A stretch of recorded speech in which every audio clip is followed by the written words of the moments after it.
For the meatloaf, we have 2 pounds of ground beef in a bowl. I'm going to set this aside so that we can do the liquids that go into the meatloaf. So we have 1/3 of a cup of milk, 2 eggs slightly beaten, 1/3 of a cup of ketchup,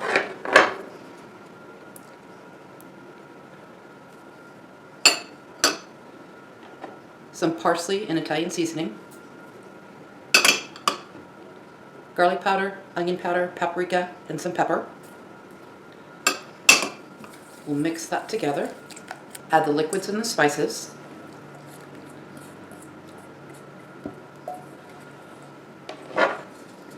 Mix that together. Then 3/4 of a cup of breadcrumbs. If you wanted to make this keto friendly, you could use crushed up pork rinds. I'm going to use breadcrumbs. Mix thoroughly. Make the glaze for the meatloaf. To a saucepan, we're going to add about 1/2 cup of ketchup,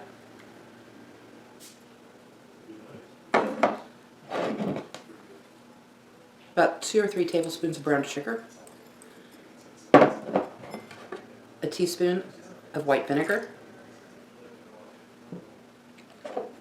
some garlic, onion, and pepper.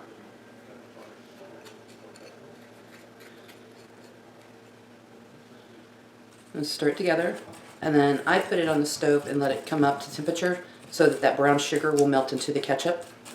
Once you have your meatloaf in, set a timer for about 30 minutes, and then after 30 minutes, go ahead and glaze your meatloaf, and then maybe after about another 15 minutes or just before it's done, put another coating of glaze.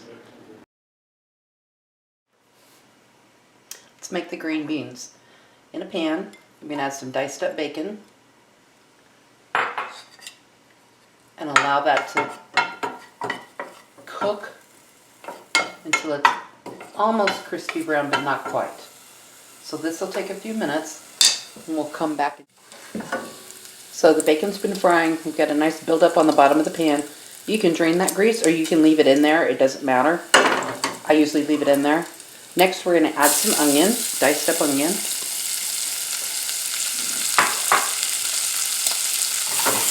To that we're going to add a little bit of salt.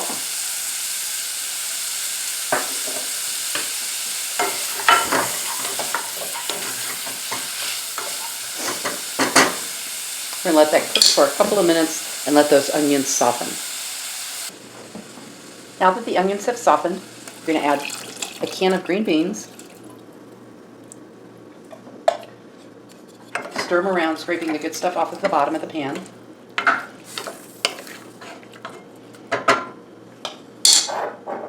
Next I'll add another can of green beans. A little bit of pepper.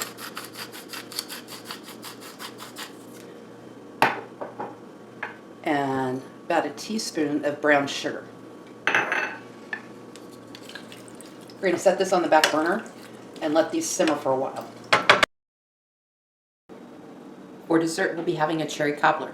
So into a bowl, you're going to add 1 cup of flour, 2/3 a cup of sugar,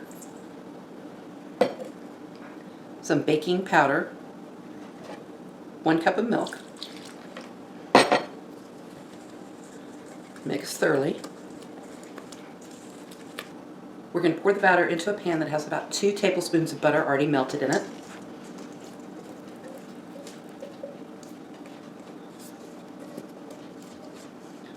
All that in there.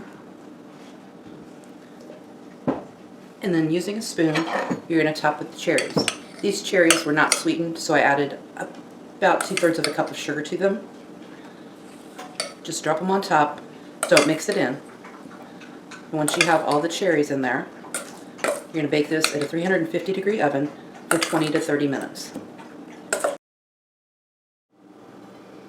Let's prepare some carrots for roasting. Got a bag of petite carrots. Put those in a cooking dish. Add some olive oil. A bit of salt. Pepper if you like. I'm going to toss those around, get them nice and coated, And to the top, I'm going to add some parsley. You could also add dill.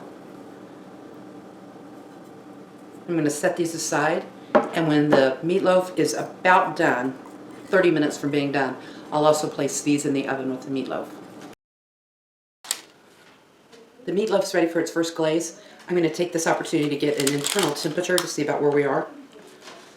It's about 133 degrees, so we still have a little bit to go. So I've got the glaze, and just brush it all over the edges on the top. And then once I've done this, I'm going to put it back in the oven for about another 25 minutes and check the internal temperature again. I'm looking for about 165 degrees. This is ready to go back in the oven. The carrots are ready to go in the oven with the meatloaf. The cobbler's done. The rolls are ready to go. They're the last thing that I'll put in the oven. The potatoes have been peeled and diced, and they're ready to boil. One thing about potatoes is you want to make sure that you salt that water. If you don't, you'll never get your potatoes salty enough, so make sure that you do that. And the gravy's simmering on the stove, and so are the green beans. So we'll come back when everything's finished. Total prep time for this meal was about an hour, and about an hour to cook everything all the way through. So that's 2 hours off and on that you'll be in the kitchen prepping this meal. So is this frugal or is it cheap? Actually, this meal is both. You're going to get a lot for just 2 pounds of meat, and you're going to be able to have leftovers or take some for lunches throughout the week. The prepackaged, it's not a bad way to go. It's just you're not going to get the quantity and you're not going to get the quality.